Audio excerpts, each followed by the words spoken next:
Halo semuanya dan selamat datang kembali ke channel AutoNet Max, dan ketemu lagi dengan saya Satria Katana, Pocabang Surabaya. Nah, di kesempatan kali ini kita ada di tempat yang sedikit beda nih, karena tim Surabaya tidak akan mereview di Surabaya. Kita akan terbang ke Pulau Dewata, Bali. Apa yang kita review ini adalah sebuah mobil yang spesial karena ini adalah sebuah mobil listrik. Ikutin terus ya videonya seperti apa.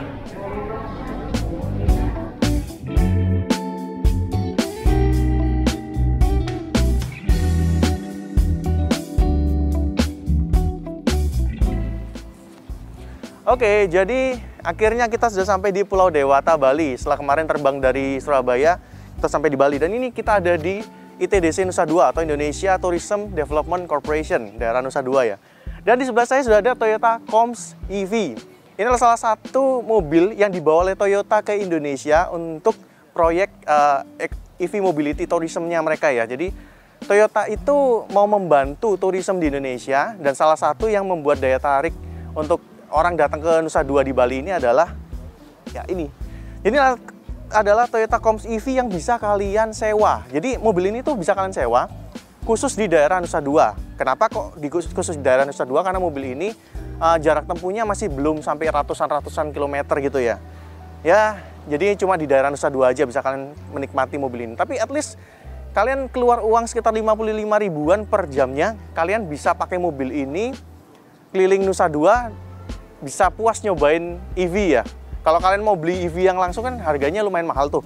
Tapi kalau mungkin lagi liburan ke Bali, mampir ke Nusa Dua, cobain mobil ini, kalian bisa dapatkan sensasinya sebuah EV. Oke, sebelum kita lanjut, kita akan bahas sedikit masalah sejarah dari si Comms EV ini.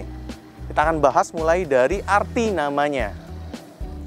Nah, mungkin kalau beberapa dari kalian mau cocok logi ya, Comms itu artinya apa? Ada yang mungkin mikir Comms itu maksudnya komuter gitu ya, tapi padahal bukan.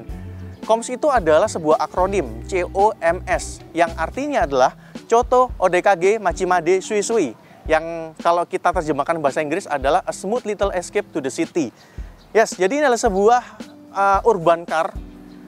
Nggak tahu ya apa bisa dibilang mobil seutuhnya atau enggak. Tapi kalau kita buka Wikipedia, sebenarnya mobil ini masuk dalam kategori microcar.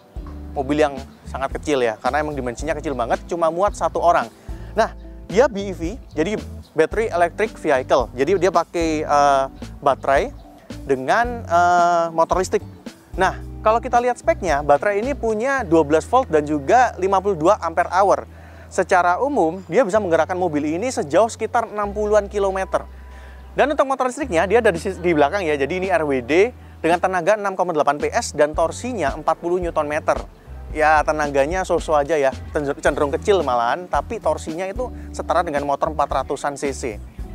Lumayan sih, menarik sih ya. Nah, untuk Comms EV yang ada di depan saya ini sebenarnya ada generasi kedua. Yang generasi pertama itu sudah ada sejak awal tahun 2000-an. Jadi sebenarnya Toyota nggak baru-baru banget ya bikin EV ya, udah lumayan lama mereka bikin EV. Sedangkan yang ini adalah generasi kedua yang muncul di tahun 2012. Walaupun emang baru masuk di Indonesia di tahun 2021 ini. Oke, kalau kita bahas desain depan mobil ini, sebenarnya kalau kita lihat sedikit secara keseluruhan ya, si mobil mungil ini ngingetin saya sama beberapa mobil buggy ya, mobil-mobil pantai itu loh.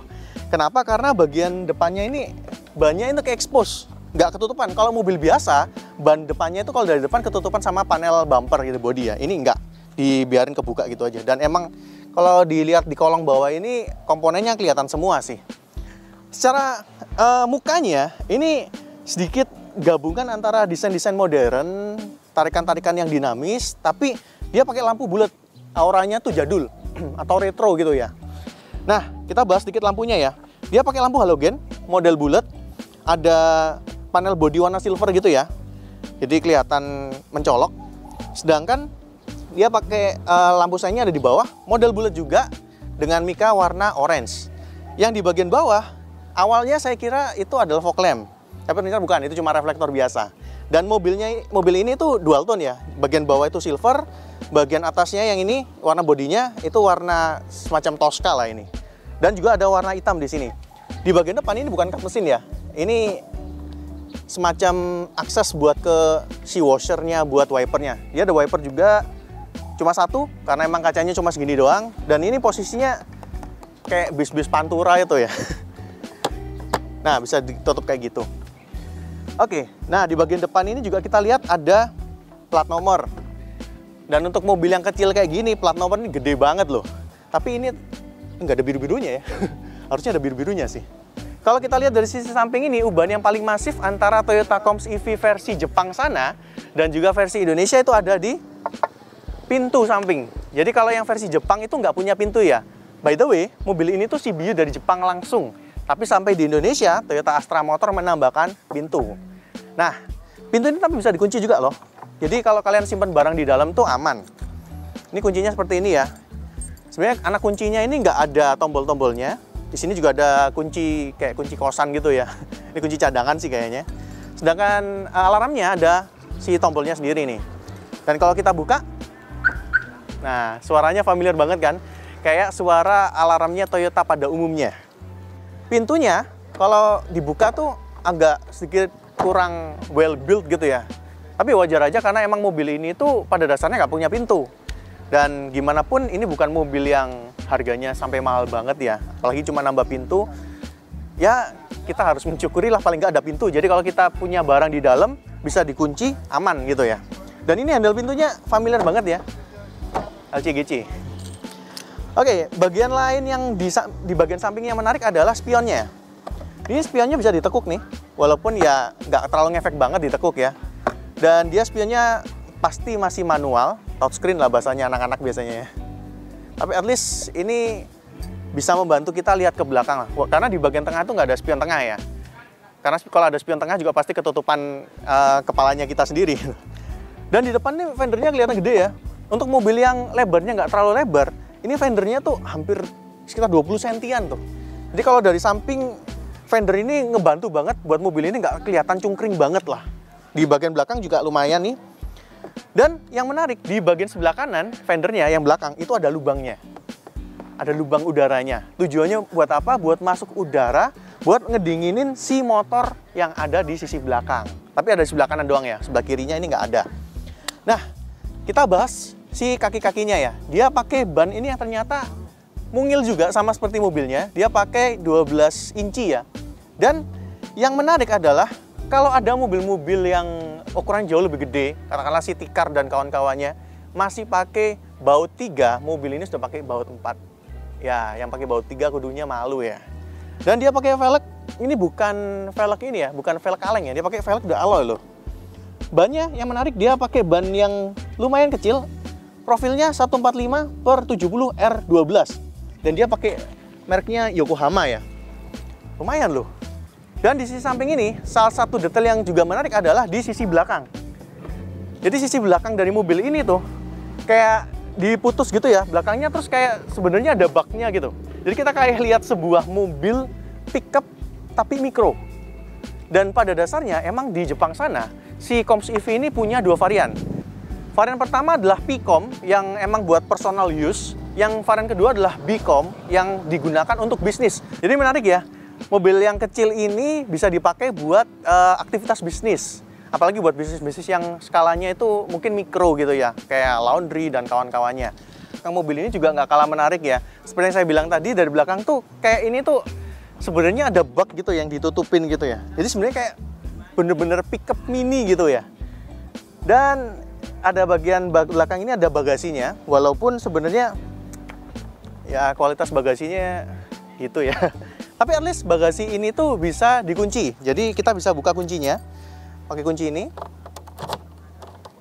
Nah, bisa dibuka seperti ini. Dan ini kita masukin tadi satu tas, satu helm. Masih cukup sih. Untuk sebuah mobil yang mungkin masuk dalam kategori microcar atau mobil sangat mungil, ini bagasinya lumayan loh. Ini kalau koper yang untuk cabin aja bisa masuk sih.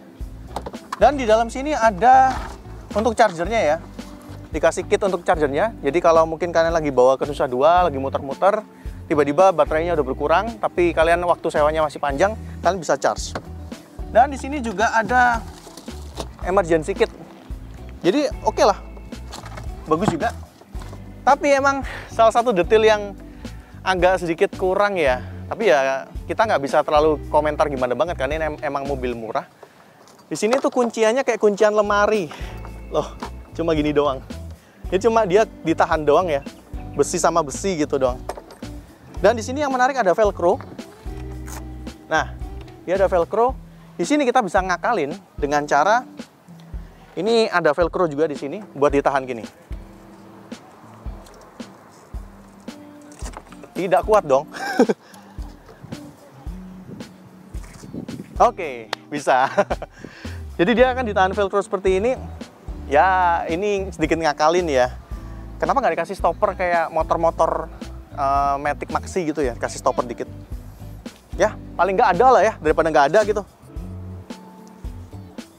Oke, jadi kalau kalian mungkin mau keliling-keliling daerah Nusa Dua, terus mau bawa kamera atau dan kawan-kawan bawa backpack, masukin sini, bisa. Bisa dikunci juga. Udah, bisa dikunci. Nah, secara desain, dia kaca belakangnya model tegak gini, dan ini bisa dibuka ya. Jadi ada lockingnya dari dalam. Lumayan karena di dalam nggak ada AC, jadi bisa ada sirkulasi udara lah. Dia pakai lampu yang sama seperti di depan, bulat-bulat ya. Halogen juga, yang atas tuh lampu remnya, yang bawah dia lampu sen. Sedangkan bumpernya, ya tarikan garisnya masih sama lah, kurang lebih dengan sisi depan. Dia ada tarikan-tarikan garisnya nyambung. Di sini tuh aksennya kayak ada coakan gitu ya. Mungkin kalau dipasangi gaya-gaya diffuser juga bisa. Dan ada reflektor lagi dan ada plat nomor lagi. Kalau mau mundur, lampu mundurnya ada di bagian ini. Yang menarik, dia juga ada semacam kayak side support gitu di samping gini ya, buat nutupin ini bagian tengah sampingnya gini. Kita udah di interiornya dari si Toyota Coms EV ini, dan karena emang ini mobil untuk satu orang aja, jadi ya space-nya ya cukupnya buat satu orang aja gitu loh, nggak bisa lebih lagi gitu. Ya at least kalau kita duduk di sini masih bisa tertopang dengan bagus lah, dengan baik lah, nggak yang sempit banget sampai yang claustrophobic banget lah. Oke, ada beberapa detail yang menarik di interior dari mobil ini. Yang pertama kita mulai dari setir ya. Setirnya ini fix, nggak bisa naik turun, nggak bisa maju mundur. Dan modelnya ini kayak setir balap ya, kayak setir racing gitu. Lumayan keren sih. Dan di sini ada logo, bukan Toyota. Dan kalau kalian perhatikan di sisi depan atau sisi belakang itu emang nggak ada logo Toyota. Yang ada itu adalah stiker-stiker Toyota yang ditambahkan oleh Toyota Astra Motor. Sedangkan di sisi tengah ini juga bukan logo Toyota, merupakan tapi ini adalah Toyota Auto Body, yang adalah sebuah divisi dari Toyota, dari perusahaannya Toyota yang khusus untuk memproduksi part body gitu ya. Nah, si Coms EV ini diproduksi oleh mereka, makanya logonya yang muncul adalah logo si Toyota Auto Body ini. Kita coba kontak on ya. Kuncinya yang tadi ini. Nah, ini udah kontak on. Ada indikator di speedometernya ini atau panel instrumennya ini, dia ada indikator untuk parking brake, lalu ada indikator untuk charge. Di sebelah kiri juga ada indikator untuk seat belt. Jadi ini ada seat belt ya. Dan seat beltnya ini udah 3 titik loh. Jadi safety juga kok. Nah, kalau ini dia sudah nyala, tinggal transmisinya ada di sebelah kiri ya. Jadi ini bukan buat si washernya, ini buat di transmisi. Posisinya ini N. Kalau kita di N, kita start, kita ke D, ini sebenarnya sudah jalan. Tinggal kita lepas rem aja, kita lepas rem tangannya. Ada rem tangan di sebelah kanan nih. Walaupun posisinya agak sedikit ini ya, agak sedikit kurang pas gitu loh posisinya. Nah, kalau sudah D gini kita bisa jalan. Sedangkan ke N lagi, kalau kita mau mundur agak ke depan dikit lalu ke R ke atas. Nah, dia ada suara khusus untuk menandakan bahwa kita udah ada di gigi mundur. Oke, kita balik ke N lagi, kita tarik rem tangan lagi. Nah, untuk lampunya, dia itu sudah automatic headlamp on. Jadi sama seperti lampu dari motor-motor ya, motor-motor zaman sekarang. Sedangkan di sebelah kanan ini, dia ada tuas itu untuk high beam-nya. Jadi kalau sebelah kanan kita pencet itu low beam, sebelah kiri kita pencet itu high beam. Lalu untuk sennya tetap di kanan ya. Sedangkan untuk wipernya itu ada di sini. Dengan washernya ada cetekannya juga di sini. Nah, seperti itu. Yang menarik, di bagian depan ini juga masih ada glove box gitu ya, laci gini. Dan di sini ada STNK-nya. Pajaknya 3 juta. Kita bisa masukin handphone di sini walaupun ini plastiknya agak sedikit ngeplek ya. Dan di bagian depan yang menarik itu ada seperti ventilasi udara gitu, bisa dibuka tutup, plastik gitu ya. Dan ini udaranya masuknya dari ventilasi yang ada di depan. Ada lubang udara di depan. Dan kalau kita lihat ini panelnya itu kebuka semua ya. Besi-besinya kelihatan. Ya gimana lagi, karena ini sekali lagi adalah sebuah mobil yang sebenarnya affordable ya di Jepang sana. Nah, mobil ini tuh nggak ada AC-nya ya. Jadi kalau kalian merasa kepanasan kayak saya sekarang ini, kita dikasih fan. Ada 2 fan dengan 2 tingkat kecepatan. Ya lumayan lah ya. Daripada nggak ada. Dan kacanya bisa dibuka. Tapi mekanisme lockingnya itu locking menutup aja, bukan locking waktu kita ngebuka ya. Jadi kalau kita lagi jalan, terus kita ngerem gitu, kacanya bisa maju dan nutup sendiri. Ya begitulah. At least kursinya ini masih enak untuk dipakai, walaupun dia nggak bisa recline dan dia nggak ada headrest yang terpisah ya. Dia model pocong, tapi dia masih bisa sliding. Jadi kita bisa adjust duduk yang enak itu menurut kita seperti apa. Oke, kita mulai jalan ya, naik si Coms EV ini. Udah pakai seat belt, kita kontak on. Oke, waktu kontak on, dia nunggu waktu dulu. Dan dia auto lock, udah ngelock ya ini. Tapi ini lock pintunya ini kayak zaman kijang-kijang zaman dulu atau Avanza generasi pertama ya. Oke, dia sudah, panel instrumennya udah nyala semua. Indikator giginya juga udah masuk di N. Kita masuk ke D. Oke, kerasa ya, ada sentakan dikit. Lalu rem parkirnya kita rilis, kita lepas. Ini sudah jalan pelan, kita gas dikit ya. Oke. Ya, pertama ini panas ya karena blowernya saya matiin biar suaranya nggak terlalu mengganggu. Saya buka dikit kaca-kacanya biar ada anginnya. Pertama, setirnya lumayan ada bobotnya nih. Untuk mobil yang kecil gini, setirnya lumayan nih. Masih ngelawan dikit lah. Nggak seenteng mobil-mobil kayak LMPV zaman now gitu ya. Ini malah lebih ada bobotnya.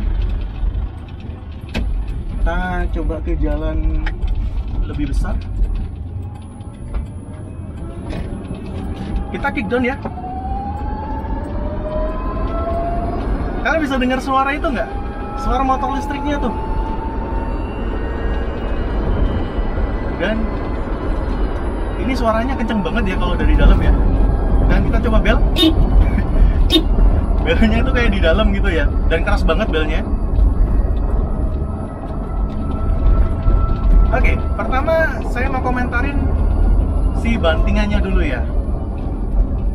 Bantingannya ini masuk agak moderat ya, nggak bisa dibilang keras, tapi dibilang empuk banget sih nggak ya. Masih bisa dirasakan suspensinya waktu kita ngelewatin jalan yang kurang bagus gitu ya, kayak jalan paving gitu, masih bisa ngeredam. Tapi karena mobil ini kecil dan suspensinya itu cenderung agak menjurus ke empuk ya. Body roll tuh berasa banget ya. Body rollnya berasa banget. Dan untuk setirnya, kita belok-belok ini lumayan agile. Tapi ya agak ngeri ya, karena ya sekali lagi mobilnya agak limbung ya. Body rollnya berasa banget, jadi agak sedikit ngeri kalau kita bermanuver pakai mobil ini. Nah, untuk pengereman, dia tuh udah pakai pengereman cakram di depan dan tromol di belakang. Dan ini kita putar balik ya, radius putarnya tuh patah banget. Karena emang pertama mobilnya kecil, yang kedua kalau kita lihat ya waktu berhenti itu ya, kita belokin bannya itu emang si belokan bannya itu patah banget. Dan ini emang berasa panas ya kalau blowernya kita matiin ya. Apalagi di Bali ini siang-siang, ini hampir jam 12 siang, jadi emang berasa panasnya ya. So far untuk akselerasi ini masih enak ya, karena torsinya 40 Nm. Jadi naiknya tuh lumayan cepat. Walaupun ya sekali lagi mobil ini tuh top speednya itu di angka 60-an km per jam. Tapi kalau buat keliling ITDC Nusa Dua ini sudah cukup lah 60 km per jam ya. Dan kaca yang belakang ini kan bisa dibuka ya. Jadi kalau kita udah buka lockingnya, kita tinggal dorong ke belakang, ini udah kebuka nih. Lumayan ada tambahan angin. Yang di sebelah samping ini, kalau kita buka ya, kita buka kanan kiri gini, lumayan ada angin. Kita lihat belakang dulu, kita coba ngerem mendadak ya. Remnya lumayan lumayan pakem ya. Kita coba kick down. 20, 30,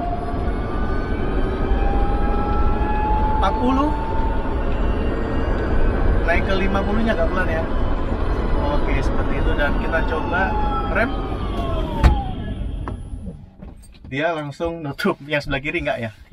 Sebelah kiri kayaknya lebih bagus nih nahannya. Oke, kita jalan lagi karena di belakang ada motor. Oke. Ya.